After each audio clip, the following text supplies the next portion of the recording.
నీ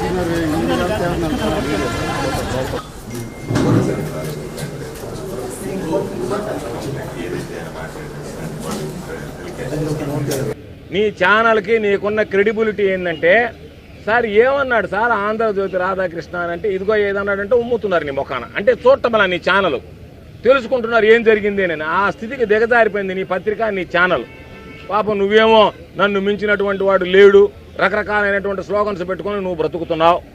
కాబట్టి నువ్వు ఎదుటివాడికి చెప్పేవాడికి తప్ప నీకు చెల్లెలు ఉందో లేదో మాకు తెలియదు. ఉంటే వెళ్ళి నీ చెల్లెలను అడుగు. అమ్మా ఇది నేను ప్రసారం చేశాను అని అంటే వాళ్ళు ఏం సమాధానం చెప్తారు. కాబట్టి నీకున్నటువంటి నీచ చరిత్రలాగా అందరూ బ్రతుకుతారు అనుకోవద్దు.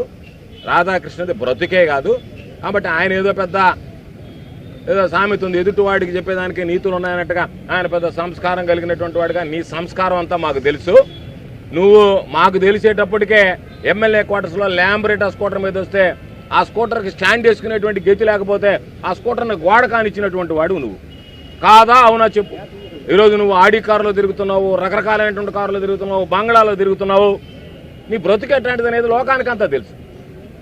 అటువంటిది నువ్వు ఏదో ఎక్కడి నుంచో ఊడిపడ్డట్టుగా చంద్రబాబుకు నువ్వు బ్రోకరేజ్ చేస్తున్నావు కాబట్టి, చంద్రబాబుకు బ్రోకరు కాబట్టి, నువ్వు చంద్రబాబు ఇచ్చేటువంటి బ్రోకరేజ్తో బతుకుతున్నావు కాబట్టి నువ్వు నేను పెద్ద జర్నలిస్ట్ అనుకోవద్దు. జర్నలిస్ట్గా ఎవరు చూడడం, నేను బ్రోకర్గానే చూస్తున్నారు.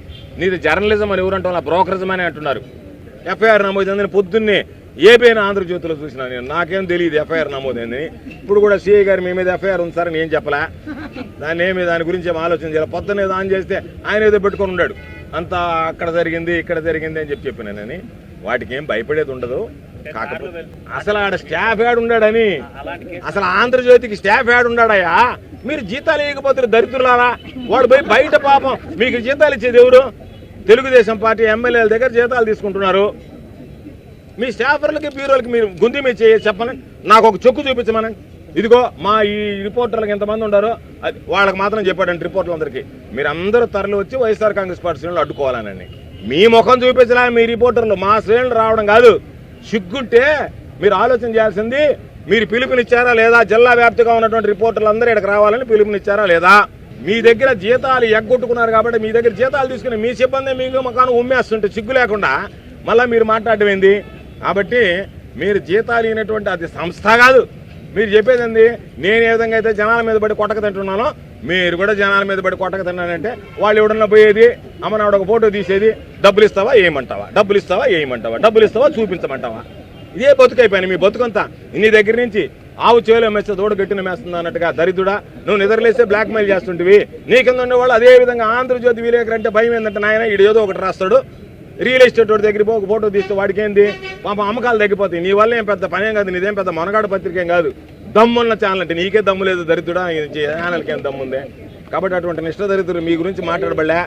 మీ గురించి అసలు మీ గురించి మాట్లాడాలని మీ పేరు ఎత్తాలని అసహ్యంగా ఉంది. కాకపోతే విధి లేక గత్యంతరం లేక ఆ పేరు ఎత్తుతున్నాం కానీ లేకపోతే అది అంటేనే పాపం మా చంద్ర అంటాడు చంద్రశేఖర్ రెడ్డి గారు, ఏందబ్బా ఈ దరిద్రులు మాట్లాడే మాటలు కడుపులో దేవినట్టుగా ఉన్నాయని చెప్పి అందరూ పొద్దున్నే టిఫిన్ చేసి వచ్చారు. వాళ్ళందరూ మళ్ళీ ఇక్కడ వాంతులు చేసుకుంటారు మీ దరిద్రుని పేరు ఎత్తిన దరిద్రుల పేరు ఎత్తిన. కాబట్టి అంత దూరం మాట్లాడబడలే. మీరు మాట్లాడినటువంటి వ్యాఖ్యల్ని ఖండిస్తున్నాం. తప్పనిసరిగా వైఎస్ఆర్ కాంగ్రెస్ పార్టీ ఒక సిద్ధాంతం కోసం పనిచేసేటువంటి పార్టీ, నీలాగా గాలికి ఎగిరేటువంటిది కాదు. కాబట్టి నువ్వు ఒక టాయిలెట్ పేపర్ని ఒక పనికిమాలిన ఛానల్ చూపించినంత మాత్రం నేను భయపడం. ఖచ్చితంగా రాబోయేటువంటి రోజుల్లో వైఎస్ఆర్ కాంగ్రెస్ పార్టీ నీ మీద, నీ రాతల మీద, నీ చూపించేటువంటి విధానాల మీద, ఖచ్చితంగా నీ చేష్టల మీద పోరాడుతుందని చెప్పి ఈ సందర్భంగా తెలియదు. మీరు ఆలోచించండి, ఎవరైనా కూడా సభ్య సమాజంలో అటువంటి భాష మాట్లాడినటువంటి పరిస్థితి ఉందా? చంద్రబాబు నాయుడు గారు ఒక్కసారి చెప్పాలా. మీ సతీమణి గురించి ఎవరు కూడా మాట్లాడినటువంటి మాటని మీరు అన్వయించుకొని మీరు బయట వచ్చి ఏడ్చి అసెంబ్లీకి పోకుండా మీరు రోడ్డు మీద నిలబడతా ఉన్నానని చెప్పి మీరు నటించినటువంటి తీరు ఎవరు కూడా మర్చిపోవాలా. అదేవిధంగా లోకేష్ గారు కూడా సమాధానం చెప్పాలా. మాట్లాడితే అసెంబ్లీలో కానీ కౌన్సిల్లో కానీ మీరు మాట్లాడింది మహిళల్ని కించపరిచారు, మా అమ్మని కించపరిచారు అన్నారు. ఈరోజు సుమారుగా 2 కోట్ల మంది మహిళల్ని మీరు అవమానించారే.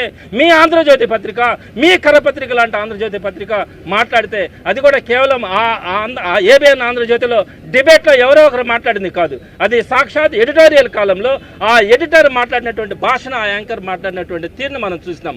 అలాంటి పరిస్థితుల్లో మీకు కనుక కొంచెమైనా కూడా సిగ్గు అనిపించుంటే, ఈ భాష కరెక్ట్ కాదనిపించుంటే మీరు కనీసం ఖండనైనా ఇచ్చుండారా. అలాంటిది కూడా ఇవ్వకుండా మీరు సమర్థిస్తూ తిరిగి వైఎస్ఆర్సీపీ నాయకులు, కార్యకర్తలు మీరు మాట్లాడేటువంటి తీరు ఎంత అవమానకరంగా ఉందన్నది మీరు ఆలోచించుకోవాలా. ప్రతి ఒక్కరు కూడా రాజకీయాల్లోకి వచ్చాం, రాజకీయాల్లో 10 మందికి సహాయం చేయాలనుకుంటాం, 10 మందితో మంచిగా ఉండాలనుకుంటాం, అంతేగాని మీలాగా నీచమైన బతుకులు బతకాలని ఎవరికి కూడా ఉండదు. మరి మీరు మాట్లాడినటువంటి తీరు కానీ, మీరు ప్రవర్తించినటువంటి మాటలు కానీ ఈరోజు అందరూ కూడా సభ్య సమాజం తలదించుకునే లాగా ఉంది.